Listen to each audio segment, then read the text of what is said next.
시청자 여러분 안녕하십니까? 한선입니다. 최근 한빛원전의 안전성 문제가 또다시 도마 위에 올랐습니다. 한빛원전 4호기에서 철판 부식 현상과 이 철판을 보호하고 있는 콘크리트 방호벽에서 큰 구멍이 발견된 것인데요. 새 정부가 추진하고 있는 탈원전 정책과 맞물리면서 원전의 안전성 문제 그리고 탈원전 이슈가 뜨거워지고 있습니다.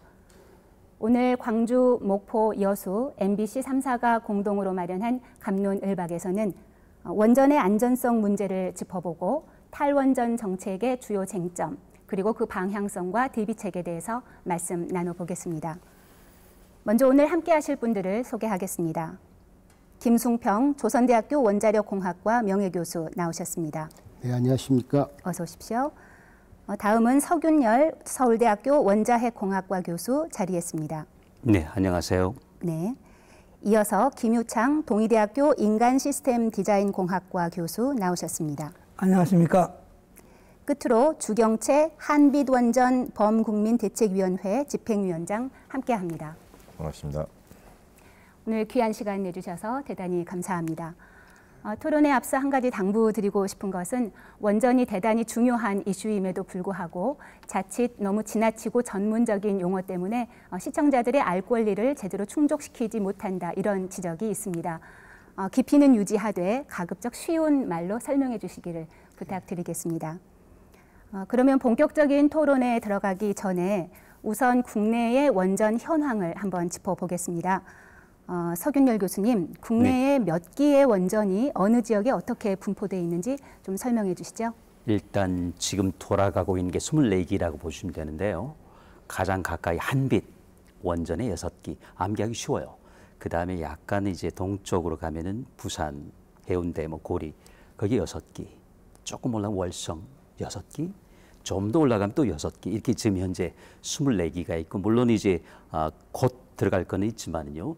그래서 한 가지 특이한 사항은 그 중에서 월성에 있는 거는 이제 중수로라고 하는 게 있습니다. 그러니까 물 중에 좀 무거운 물을 쓰는 거, 조금 다른 형태긴 한데 어쨌든 간에 그 4기를 빼고 전부 갑경수로라고 하는, 물론 웨스팅하우스 거냐 우리 표준형이냐 또는 미래형이냐 조금 다르긴 하지만은 24기가 있다고 보시면 돼요. 총 24기가 운영 중이다. 운영 중이다. 네, 그렇게 보시면 되죠. 네네.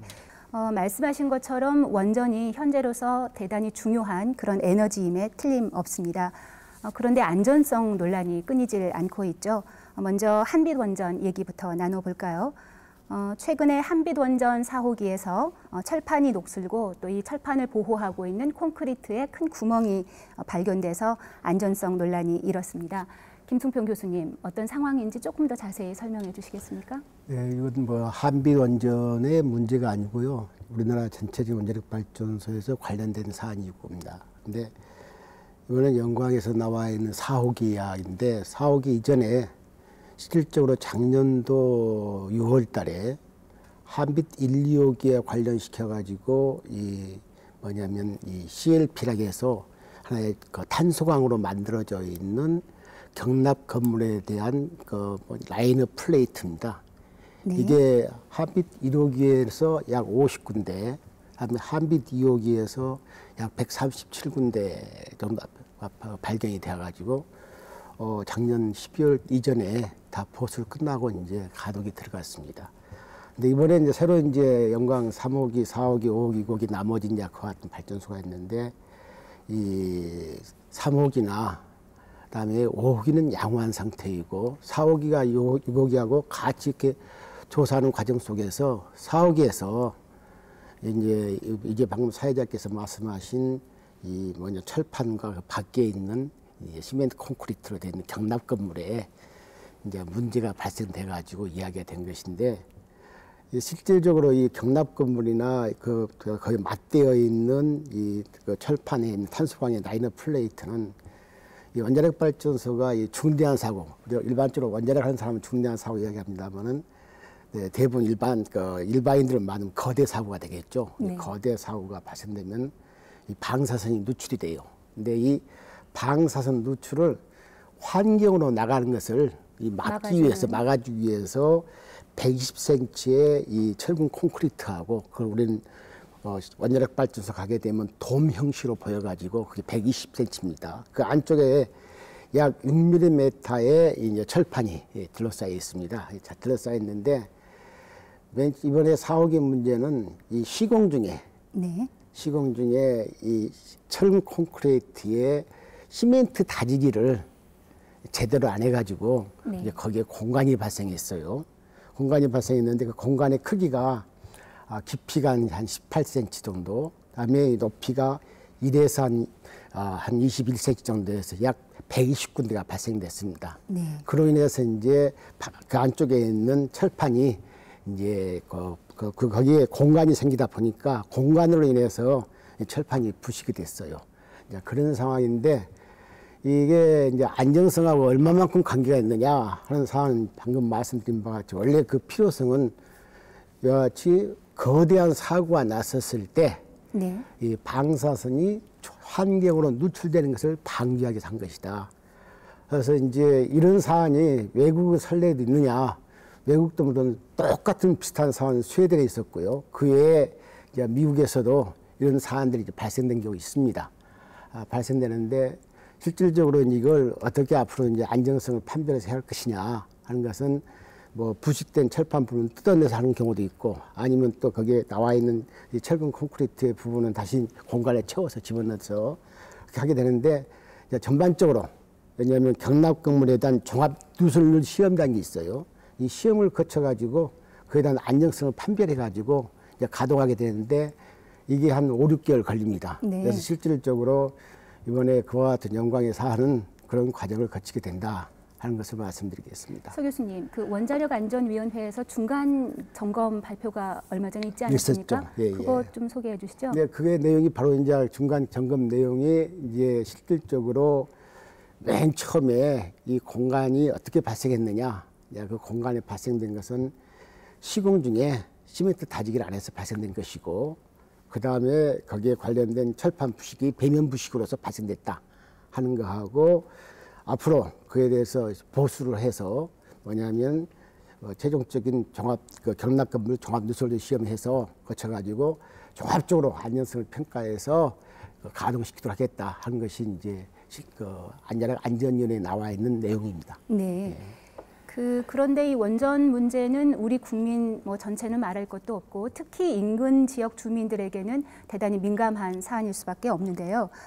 주경채 위원장님, 그 한빛 원전의 안전성 논란 사실 이번만의 문제는 아니었습니다. 그렇습니다. 그간에 진행됐던 수많은 이제 안전성 논란이 있어 왔는데요. 제가 이제 방금 김 교수님께서 설명을 했는데 그 축약해서 말씀드리겠습니다. 우리 시청자분들이 알기 쉽게 지금까지 고장 사고의 사례라고 하는 게 얼마만큼 중대한 것인지를 좀 설명을 드리면 방금 말씀하신 그 콘크리트 구조물의 구멍 부분은 그 사업자나 전문가들이 말할 때 원전의 5중 방어막의 마지막 단계고요. 그다음에 그 라이너 플레이트라는 철판이 4중, 그다음에 이제 원자로를 감싸는 경납 용기가 있죠. 용기가 3중이고요. 해결요봉이 2중.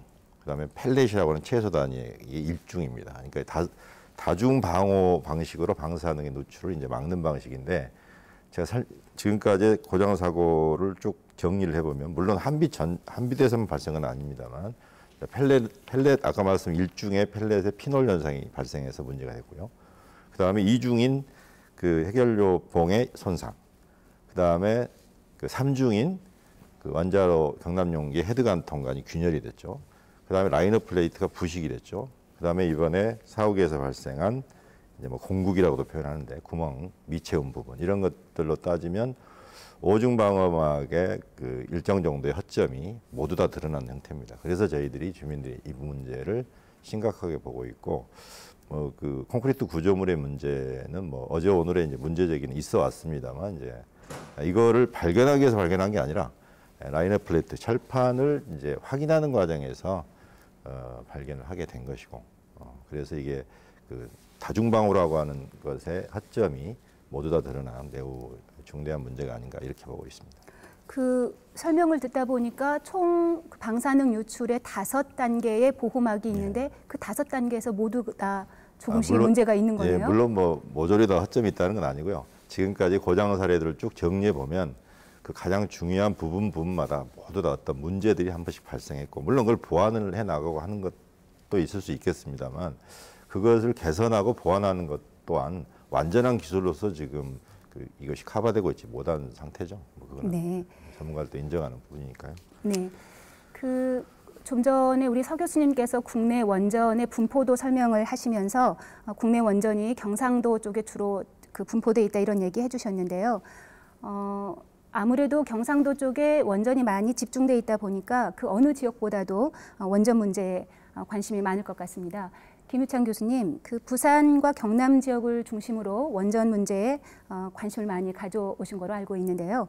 이번 환빛 원전의 문제를 보면서 어떤 생각이 드셨는지요? 예, 저는 안전을 한 20년 동안을 연구를 했는데 안전관리가 참 어려운 것 같습니다. 그 이유는 원전에든지 안전 규정을 위반하면 이익은 금방 발생하지만 사고 가능성이 낮다는 겁니다. 그래서 사고 가능성이 낮기 때문에 사람들이 계속 불안정한 행동을 하게 되고 이것이 누적되면 큰 대형 사고가 나타나는 겁니다. 원전은 이제 원전 시스템을 설계하는 분들이 안전하다고 얘기를 합니다. 제가 봐도 안전해요. 왜냐하면 5중 안전장치가 있습니다. 하나가 고장날 확률이 만약에 10년에 한 번이라고 하더라도 10만 년에 한 번 일어날 만한 그런 안전한 시스템이에요. 그러다 보니까 사람들이 거기에 불안정한 행동을 하게 되는 겁니다. 즉 성적수 위조해도 사고 잘 안 나요. 불량 부품 사용해도 사고가 잘 안 납니다. 그러다 보니까 계속 불안정한 행동을 하게 되고 나중에는 큰 대형 사고가 나게 되는 겁니다. 그래서 그 안전한 시스템이라 하더라도 TMI, 체르노빌, 후쿠시마 사고가 나타나게 되는 겁니다. 이번 이 한빛 4호기 사건만 하더라도요, 안전 불감증의 대표적인 사례라고 보게 되는 것입니다. 경납 견물은 거의 초유 보루예요. 이 경납 견물의 파괴로 방사선 누출되는 중대 사고 발생했다. 우리 한국은 생존이 불가능합니다. 그래서 우리 한국에서는요, 경납 경비 붕괴 사고 시나리오는 아예 없습니다. 네. 이에 대한 대책도 없습니다. 왜냐하면 이미 경납 건물이 붕괴돼 가지고 방사능에 노출됐다고 하는 것은 우리나라 생존이 거의 불가능하기 때문에 그런 시나리오 자체가 없다라고 얘기를 제가 드리고요. 또 한빛 4호기에 경납 건물 철판 부식이고요. 그다음에 콘크리트 공급 문제는요. 다른 나라에서도 스웨덴, 미국에서도 많이 발생했죠. 똑같은 문제가요. 미국에서 발생한 문제들 우리가 찾아봐야 됩니다. 그리고 20년, 30년 동안 아직도 발견을 못했다. 그리고 이제서 발견했다. 예방정비기관에 무엇을 했는지 정말 궁금합니다. 이 정도 안전의식을 가지고 원전을 운영한다. 사람들이 불안할 수밖에 없다라고 생각이 듭니다.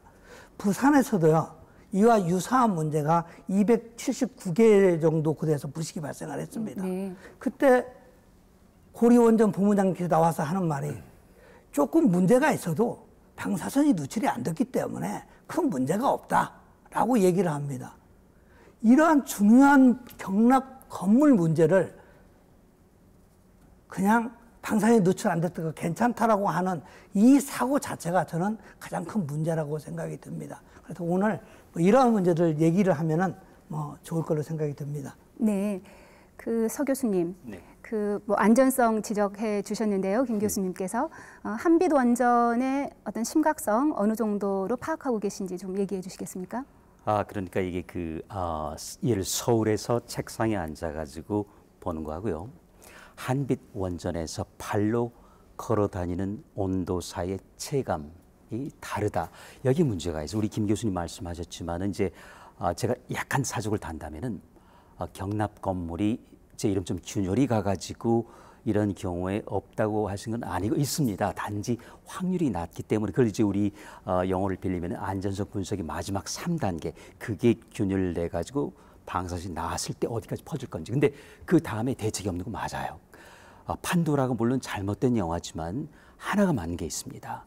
만약에 그런 대형 중대 사고 났을 때 고속도로가 주차장이 된다. 이거는 정말 맞는 말이고 저도 김 교수님 못지않게 이제 40년 가까이 안전을 하고 머리가 힐 때까지 하는 건 뭐냐면은 우리가 정말 큰 사고가 나지 않을 거라는 그런 믿음 때문에, 문서 때문에, 숫자 때문에 우리가 괜찮을 거야. 그래서 일단 계산을 하면은요, 간단합니다. 우리 지구상이 600기 원전이 약 30년 돌아갔고 그 당시 여태까지 6번 났으니 그걸 그대로 한반대에 올려놓으면 우리가 만약 30기 원전이 60년 돌아간다 하면은 1800년이 되는데 그중에 과연 그러면 3000분의 1800이니까 한 번도 안 일어날 거라는 건데 그건 숫자예요. 네. 제가 말씀드린 건 그 3000년에 한 번이 3000년 있다 한 번일 수도 있지만 내일 새벽일 수도 있다는 거죠. 그래서 기술자들은 3000년에 한 번이야. 하지만 우리는 그게 아닙니다. 내일 새벽일 수도 있다는 것이죠. 그래서 그런 마음을 해야 되는. 그래서 저는 이제 한빛뿐만 아니고요. 아까 지금 딴 게 아닙니다. 그 지금 말씀하는 CLP라고 하는 게 경락 건물에 있는 내벽 강판이라고 보시면 이 정도 두께밖에 안 돼요. 5mm, 6mm 짜리인데 가만히 보면요, 이거는 원자력의 문제가 아니고 인재라고. 저기 스웨덴 미국 말씀하셨죠? 감지가 잘못된 거죠. 품질 관리를 못했고요. 거기 장갑이 들어있다, 뭐가 구멍이 나 있다, 이음새를 잘못했다. 이건 다 품질 관리가 감리를 잘못했던 것이군요. 후쿠시마도 지진도 아니고 지진 해일도 아니었습니다. 방벽을 쌓으라고 했는데 안 쌓았거든, 낮게 했거든. 똑같은 거예요. 그래서 한빛도 저는 인재라고 봅니다. 그래서 우리가 여기에 대한 준비를 하지 않고는 대형 사고를 맞을 수도 있다. 그래서 우리 김 교수님 말씀 저도 동의를 하는 부분은 뭐냐면은 우리가 여기서 방사선 나오지 않았으니까 괜찮아. 이거는 너무 무책임한 발음이에요. 그렇죠?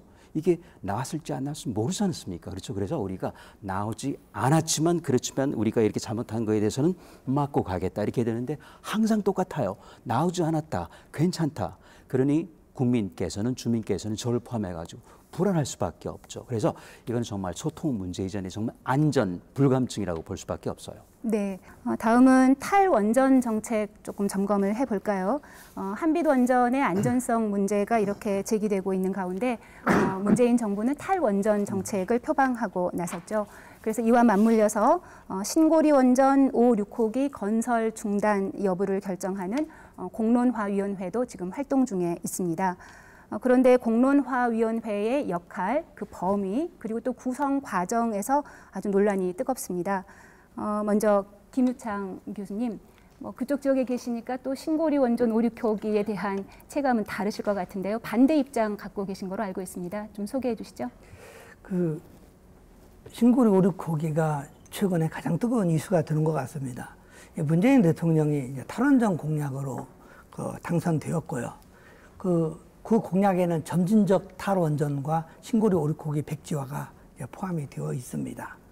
그러나 이제 사회적으로 이슈가 되니까 대통령께서 공론화를 통해서 국민들의 의견을 들어서 공사 중단 여부를 결정하겠다라고 발표를 했습니다. 저희 시민단체 입장에서는 공약대로 하면 되지 좀 후퇴한 듯한 느낌이 들어서 실제로 서운한 감이 많습니다. 그러나 이런 공론화를 통해서 국민들의 의견을 받아들이고 또 학습을 하고 그래서 다른 의사결정을 하는데 도움이 되는데 아마 될 걸로 생각이 돼서 시민들은 이 공론화에 어느 정도 이해를 하고 있는 것 같습니다. 네. 서 교수님, 네. 탈원전 정책에는 동의하지만 지금의 방식은 좀 지나치게 성급한 게 아니냐 이런 반론도 있습니다. 네, 저도 의견에 동감하는 편인데요. 우리나라에서의 에너지 동력의 전기를 만든 차가 굉장히 곡선 구간을 통과하기 직전입니다. 한 90도쯤 되는 것 같아요. 근데 그 전에 기관사가 할 일은요. 일단 속도를 좀 줄여야 돼요. 그렇지 않으면 어떻게 될까요? 탈선하거나 전복하게 되겠죠. 그래서 탈원전 좋습니다. 세계적인 추이일 수도 있고요. 그렇지만은 지금은 일단은 감원전 그리고 신재생 보강 쪽으로 갔으면 좋겠다. 왜냐하면 아직까지는 신재생 물론 이제 나중에 발전 원가 이야기 나오겠지만은 지금은 원자력에 비해서 2배 내년 계산에 따른 3배가 되지만 분명히 아마 5년 내에 아마 균등하게 내려올 겁니다. 그건 맞아요. 그런데 우리가 생각해야 할 다음 복병이 있어요. 그렇다면은 우리가 신재생 결국 태양광 풍력일 텐데 평평한 땅이 필요하겠죠. 땅이 없으면은 바닷가로 나가야 되겠죠. 그래서 해상 풍력 좋습니다. 근데 이제 간단한 계산을 할까요? 원자력이 전부 사라진다면 한반도에서 우리 남한에서 그렇다면 기본적으로 서울시 면적의 한 5배쯤이 필요해요. 자, 그럼 이걸 어떻게 만들 것이냐? 지금 현재 우리 대한민국에는 없습니다. 두 가지 방법이 있겠죠. 자, 건물, 전장, 주차장, 기타 평평한 다 붙이는 기술. 근데 그건 아직 미래 기술입니다. 두 번째 방법은 그냥 불도저로 밀어버려야 되죠. 그렇지만 서울시 면적 5배는 쉽지는 않습니다. 그리고 그 다음에는 이제 기회비용을 생각해야 되겠죠. 이런 평지가 생겼을 때 과연 그럼 태양광 발전을 해서 열성을 만들어가지고 주민 반대 물리치고 들어갈 것이냐, 아니면은 임야로 쓸 것이냐, 아니면은 논밭으로 쓸 것이냐, 아니면 주택지로 공자로 쓸 것이냐, 이런 문제에 부딪히게 된단 말이죠. 그래서 독일처럼 예를 들어 우리가 뭐 굳이 바람이 부족하다, 태양 부족 생각하자 충분할 수도 있습니다. 뭐 밤 빼고 구름 끼는 날 포함하더라도 바람 불지 않은. 근데 문제는 우리에게는 땅이 비싸다는 것이죠. 그리고 일단 땅이 생겼을 때 그러면 이제 또 한 가지 문제가 생기는 게 전력망 자체가 지금 대형 석탄, 화전, 원전으로 몇 군데서 확 들어가잖아요. 이걸 전부 이제는 동맥, 정맥, 실핏줄로 나눠야 돼요. 왜냐하면 몇천 군데에서 마구 들어올 거예요. 이거를 까는 거가 또 있어요. 그거는 비용이 들어가야 됩니다. 우리가 그 발전 원가가 내려온 뿐만 아니고, 그래서 이런 걸 생각했을 때 우리가 아직은 이렇게 급하게 우리가 사실 생각하는 2030년 아닙니까? 2030년까지라면 사실 엄밀히 말하면 이런 진보 정권이 보수 정권에 빼앗기지 않고 3번 연속, 그러니까 앞으로 2번 더 하면은 이게 될 수 있는데 그러지 않을 수도 있다는 것이죠. 그래서 지금 결국은 어떻게 보면은 에너지 100년 대계가 5년 정권하고 진검승부를 하는 그런 판이 됐어요. 그래서 이 현 정부도 아마 가시적인 효과를 내려고 하는 것 같은데 그 말고 천천히 가자. 독일처럼 20년, 30년 잡고 가자는 것이죠. 그래 이거는 100년 대계 제가 그래서 신재생 하지 말라는 이야기가 아니고 조금 천천히 했으면 좋겠다. 그러면 우리 국민도 그리고 우리 정부도 그렇고 그리고 세계 시장도 마찬가지고 충격 줄이면서 미국처럼 하면 되잖아요. 미국도 소문내지 않고 신재생으로 해서 작년 발전량이 원자력보다 더 많아요. 그렇지만 우리가 미국 탈원전 했나요? 트럼프 대통령 사무주 전에 우리 원자력 놓지 않는다고 했잖아요. 그렇죠? 그래서 우리가 이런 것도 좀 배워야 되고, 우리가 왜 대만만 배우고 독일만 배워야 되나요? 그래서 우리 좀 다 배우고 가자, 그런 말씀이죠. 그러면 정부의 탈원전 정책의 주요 쟁점들 한번 살펴볼까요? 김승평 교수님, 탈원전 정책의 주요 쟁점, 그리고 어떤 긍정적인 측면과 또 부정적인 측면이 있는지 좀 소개해 주시죠.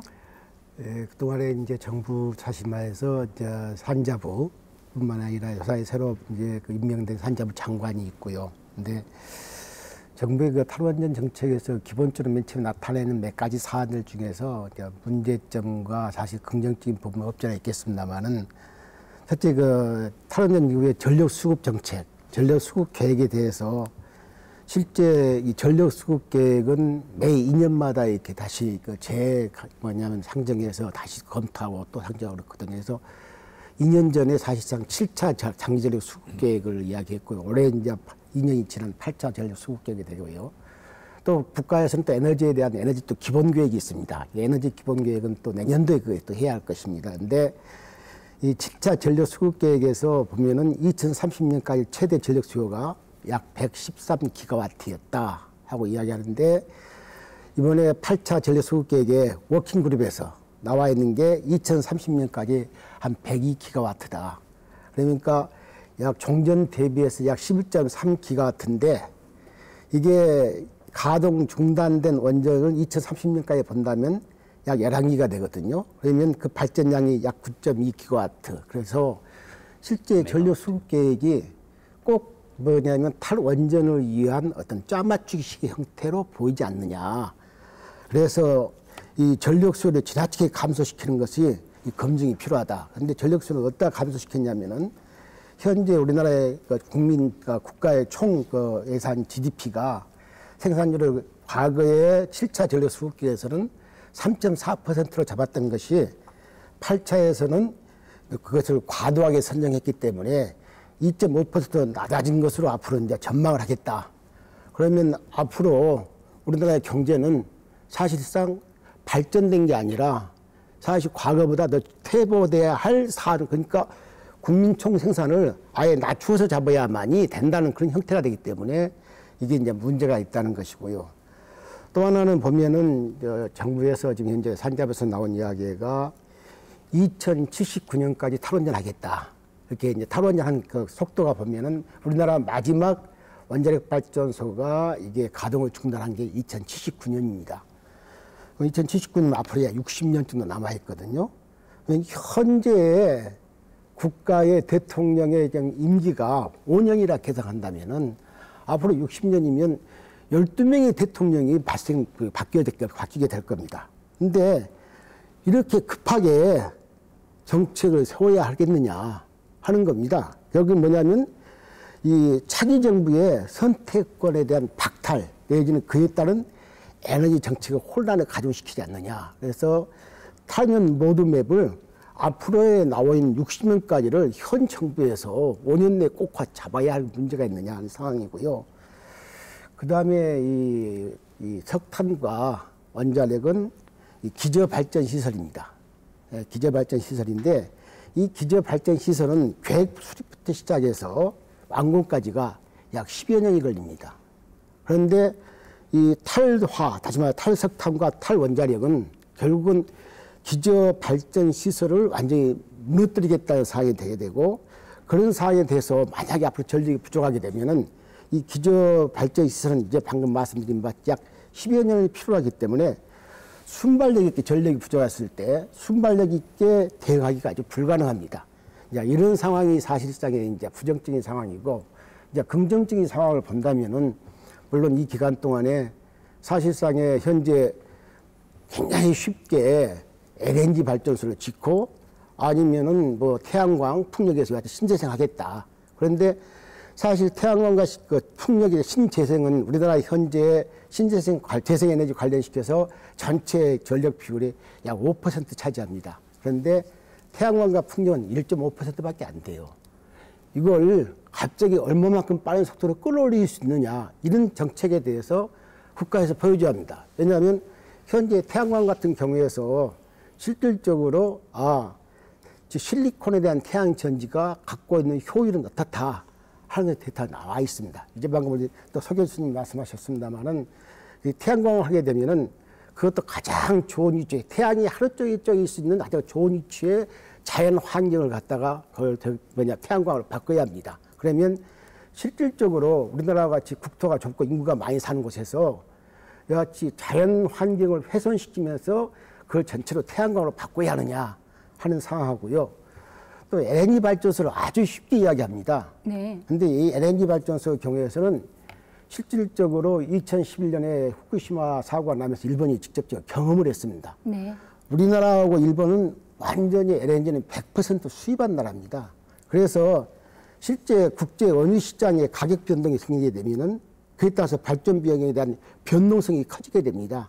변동성이 커지게 되면 전경의 인상을 부추기게 되고 그래가지고 부추기게 되면은 우리나라는 제조업 중심의 나라거든요. 이 같은 제조업 중심 한국 경제에 산업용 전기회가 직접적인 요금 인상을 발생될 수 있는 사안이 만들어집니다. 그래서 한국 경제에 큰 부담이 될 뿐만 아니라 네.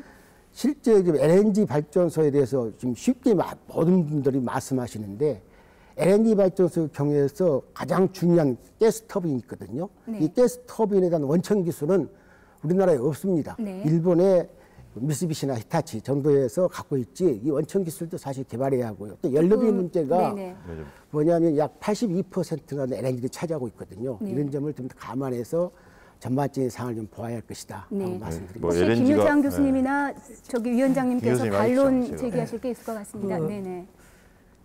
실제로 이제 탈원전 속도 문제가 얘기를 많이 나오는 것 같습니다. 너무 급하다라는 그 원전 하시는 분들 얘기하고요. 저희가 보기에는 아니 지금 그 5, 6호기를 줄인다 하더라도 그 우리가 탈원전 하면은 오늘 당장 원전을 다 멈추는 걸로 좀 오해를 하게 얘기를 하는 것 같습니다. 실제로는 5, 6호기를 그만둔다 하더라도 원전은 계속 가동됩니다. 언제까지? 앞으로 60년 후인 2079년까지 계속 가동이 되는 겁니다. 60년 동안 이러한 문제를 우리가 해결을 못한다라고 하는 것은 말이 안 된다라고 생각이 듭니다. 그래서 우리가 60년 후 2079년까지 가고 있다라는 것을 국민 여러분께서 좀 이해를 해주시고 제가 보기에는 속도가 너무 늦습니다. 네? 네. 너무 늦어요. 그리고 실제로 이제 전력 수급 문제를 얘기를 많이 합니다.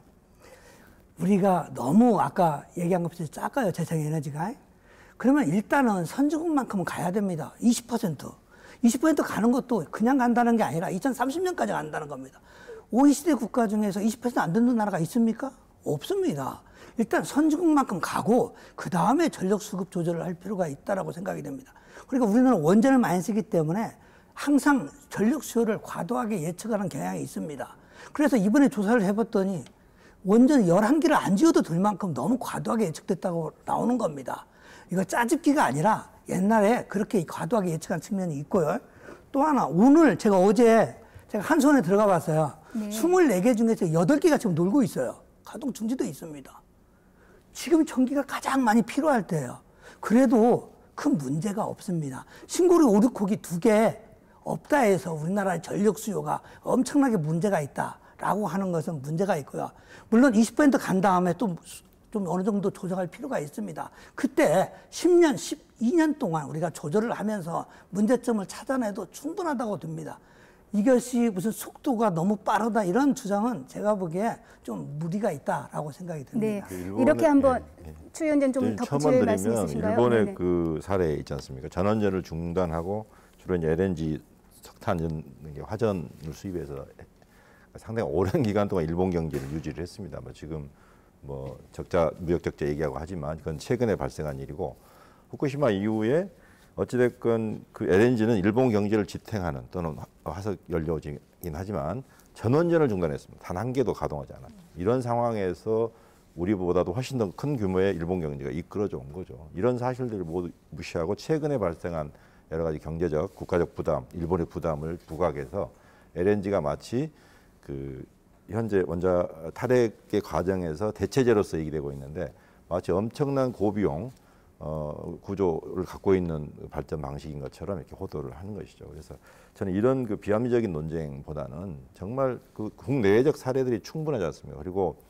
우리 국내는 이와 관련된 공론화나 민족 토론 절차가 부재한 상태였습니다. 원전이라고 하는 것의 출발이 독재 정권 하에서 출발이 된 거 아니에요? 전원개발 촉진법이라는 거의 반강제적 특별법에 의해서 진행된 것이고 당시에 국민의 민주의사 절차 수렴했습니까? 없었지 않습니까? 그러면 지금부터 OECD 국가의 그 국격에 맞게 본격적인 국내외 사례들을 중심으로 또 우리 국내 현실들을 감안하면서 본격적인 공론화에 시작을 하는 것의 의미이지 당장에 무슨 원전이 다 세워지고 국가 산업이 무너지게 되고 전기세가 3배 폭등한다. 전기료 3배 폭등 원자력 관련 최고의 전문가가 말씀하셨어요. 서울대 원자력공학과. 이름은 말씀드리지 않겠는데 그 다음날 수정하셨습니다. 제가 전문가가 아니어서 자료를 잘못 인용했다.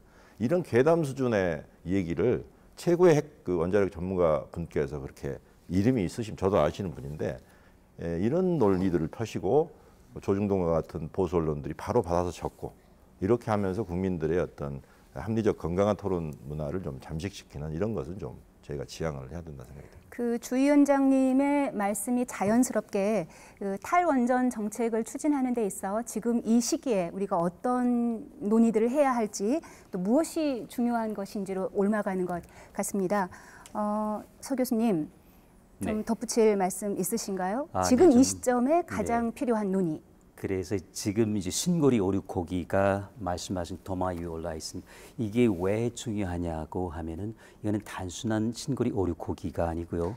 이게 그 우리가 탈원전으로 가는 모두 또는 초입이라고 볼 수 있습니다. 이게 굉장한 큰 상징이죠. 그 또 하나는 여기에 벌써 상당한 비용이 들어가 있다. 그리고 이제 그러면 이제 우리는 단순 계산을 해야죠. 왜냐하면 에너지 100년 대계니까. 그래서 이게 만약에 신재생이 아직은 비싸니까 LNG로 바뀐다 치면은 아까 말씀 이런 것 때문에 기본적으로 그리고 이제 LNG로 바뀌면은 우리 액체 천연가스를 수입해야 되니까 한 10조 원 정도. 그러니까 연료비만 하더라도요. 그건 이제 기정사실입니다. 왜냐하면 독일, 일본을 봐도 그렇고. 자, 그렇다면은 어떻게 될까? 10조는 바로 우리 무역 적자가 되죠. 그러면 어느 정도냐? 우리가 200조 원을 수출하면 그럼 그걸 메울 수 있어요. 왜냐하면 우리는 200조 원 중에 5%도 안 되는 이익을 남기니까요. 그렇죠? 이랬을 때 과연 이게 국가 경제의 이익이냐 아니냐. 물론 지금 당장은 아니지만 이게 우연찮게 문재인 정부 끝단에 나타나게 됩니다. 근데 그걸 지금 하겠다는 거거든요. 그래서 그런 차원에서 우리가 예를 들어서 그렇지 않습니까? 다음에 보수 정권이 들어왔는데 원자력 하겠다. 그러면 우리는 어떻게 됩니까? 국민돈 다 들어갔는데. 물론 얼마 전에 미국 완전 2개 짓다가 말았습니다. 근데 그건 순수하게 경제적인 이유 때문에 우리처럼 공사를 하지 못한 그런 업체가 들어가가지고 망해버린 것이죠. 근데 그러면 우리는 위기를 기회로 삼아서 우리 미국 원전을 들어가는 것이죠. 그렇게 해야지 미국이 안 했지 않냐, 경제성 떨어져. 이거는 과대 해석이라서 그래서 그런 점에서 우리가 볼 때 이 시점에서 가장 결국 이거는 그래요. 저는 시책으로 결정하는 게 시민과 우리 저기 뭐죠? 시장이 결정이 되는 것이라 이거죠. 그래서 거기 어떤 이 외압이 들어가게 되면은 아프게 돼요. 그렇죠? 물 흐르듯이. 그래서 그거는 바로 시민이고 그리고 또 시장이다. 그래서 우리 이번 공론화 그리고 시민 배심원단에 그 맡겨진 짐이 굉장히 크다라는 생각을 합니다. 수정을 해야 될 게 잠시만 이렇게 할까요? 네. 지금 저희에게 주어진 시간이 그렇게 많지 않으니까 아무래도 사회적 공감대 또 시장의 기능에 맡기는 게 중요하다 이런 지적해 그렇습니다. 주셨으니까요. 혹시 반론이 있으시면 김우창 교수님이나 주 위원장님께서 한마디 해주시고 마무리 발언으로 넘어가는 게 좋을 것 같습니다. 예, 말씀하시죠. 그 신고리 5, 6호기가 제일 중요하다는 것 말에는 동의를 합니다. 근데 많은 사람들이 신고리 5, 6호기 얘기를 하면서 경제적인 문제를 얘기를 하면 저는 이제 안전을 이제 공부를 하기 때문에 경제적인 것보다는 국민들의 안전이 훨씬 더 중요하다고 생각이 듭니다. 옛날에는 우리가 조금 소유된 것을 조금 소유시키면서 우리가 효율을 추구했지만 이제는 국민의 안전과 건강이 제일 중요하다고 생각이 되고요. 신고리 5, 6호기를 갖다가 건설 중단을 하면은 가구당 얼마 정도 돈이 드느냐. 실제로 여러 논의가 있지만 318원, 300원 좀 넘습니다. 가구당. 그 다음에 좀 많은 데가 한 700원쯤 되는 것 같습니다. 이러한 돈을, 물론 뭐 그렇게 큰 돈이라고 할 수도 있겠지만은 이 정도 우리가 감당을 못 한다고 하는 것은 좀 무리가 있다라고 생각이 듭니다. 실제로 한빛 1, 2호기하고 노원전, 그 신고리 5, 6호기 폐로를 한다 하더라도 우리가 뭐 500원에서 1000원 정도면은 우리가 어느 정도 해결할 수 있다라고 생각이 듭니다. 그래서 너무 경제성보다는 안전, 국민의 건강 이런 쪽에 포커스를 모아져서 토론이 이루어져야 된다고 생각이 듭니다. 네. 그 탈원전에 동의한다 할지라도 그 찬성과 반대의 각각 입장이 다 일리가 있고 또 그 아주 팽팽한 것 같습니다. 저희에게 주어진 시간이 많지 않아서 마무리 말씀 삼아서 혹시 못다 하신 말씀이 있으면 차례로 얘기해 주시기 바랍니다. 먼저 김승평 교수님부터. 어느 나라나 한 가지 형태의 에너지를 가지고 쓰지 않습니다. 전부 다 에너지 믹스라 해서 여러 가지 형태의 에너지를 가지고 그 국가의 에너지 정책을 세우게 돼 있고 우리가 미국과 같은 경우는 잘 아시다시피 뭐 이렇게 석탄, 석유, 그다음에 천연가스, 그다음에 원자력, 그다음에 뭐 세계 최대의 세일가스라는 것 국가로 되어 있는데 그 나라도 원자력 발전소 엄청나게 가동시키고 있어요. 이렇게 에너지 믹스를 해서 국가의 에너지 정책을 세우는 것인데 현재 우리나라의 경우에서 어찌됐든 간에 저도 마찬가지로 뭐 계속해서 원자력을 해야 한다 하는 것은 아닙니다. 국가에 맞는 에너지 정책, 다시 말해 가장 효율적인 발전 방식을 선택해서 국민에게 세부 내역을 좀 설명해서 국민이 선택할 수 있는 권리를 줄 필요가 있는 것 같고요. 네, 또 하나는 조금만 짧게 또 하나는 네. 이 과학 기술은 이 하루아침에 이 말과 같이 해서 만들어지지 않습니다. 굉장히 긴 시간이 필요합니다. 그런데 너무 쉽게 말로 하면 다 되는 것으로 생각하는 그런 의식 구조가 전반적으로 바뀌어야 하고 그런 측면에서 에너지를 넓게 보는 어떤 국가 국민적인 어떤 필요가 있지 않느냐 생각을 갖게 됩니다. 우리 30초 내외로 해주실까요? 먼저. 네네. 저는 뭐 찬핵도 반핵도 아니고 안핵이다. 안전하게 하자. 그리고 안전하지 않으면 하지 말자, 안 하자. 그런 주의인데 제가 하는 것은 신재생을 하지 말자는 게 아닙니다.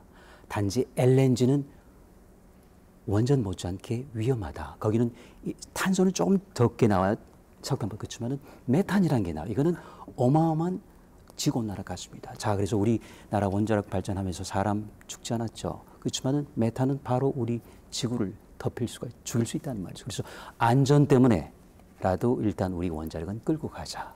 네, 이야기죠. 김은천 교수님 시간 많이 못 드리겠습니다. 짧게 해주시죠. 네.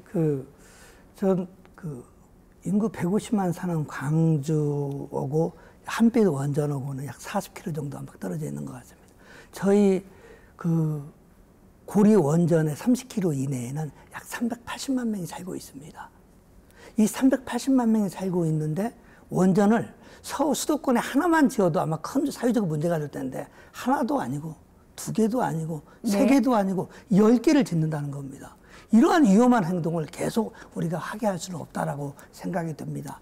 오늘 하는 얘기는 참 무서운 얘기입니다. 이런 무서운 얘기는 우리 세대에서 끝을 내고 우리 후속 세대들은 좀 더 즐겁고 좋은 얘기를 하는 생활을 할 수 있도록 우리가 노력을 해야 됩니다. 그리고 마무리를 하면 제가 여론조사, 설문조사를 보면 죄송한데 저희가 주어진 시간이 별로 없어서요. 알았습니다. 주 위원장님께 네, 저는 마지막 마무리 마지막으로 넘기겠습니다. 전문가 독점주의의 폐해 또는 관료 독점주의적 폐해, 이것이 이제 원전이라고 하는 원전 산업 분야에서 가장 극명하게 나타난 문제인데, 그런 독점적 지위를 갖거나 기득권을 가지고 어떤 사회적 공론화가 필요한 문제, 결단이 필요한 문제들을 그분들이 독점하신 것은 옳지 않다. 그래서 그동안 많이 독점해 오셨다. 그러면 지금부터 결정은 국민이 하고 전문가들은 국민에게 충분한 정보와 내용을 잘 설명하는 이런 좀 위치, 관계들을 새롭게 정립해서 새로운 공론화와 그 올바른 결정, 이 탈핵과 관련해서 결정지 나올 수 있도록 좀 신기일전하는 그런 좀 계기가 됐으면 좋겠습니다. 네, 감사합니다. 오늘 긴 시간 드리지 못해서 대단히 죄송합니다. 감사합니다. 원자력 발전소는 우리 생활에 없어서는 안 될 전기를 공급하는 매우 중요한 에너지원이죠. 하지만 안전 문제를 둘러싼 그 논란도 끊이지 않고 있습니다. 원전 없는 시대로 들어서는 길목에 서 있는 지금, 우리는 무엇을 논의해야 하고 또 어떤 것을 감내할 수 있을지 진지하게 생각해 보아야겠습니다. 오늘 갑론을박은 여기까지입니다. 감사합니다.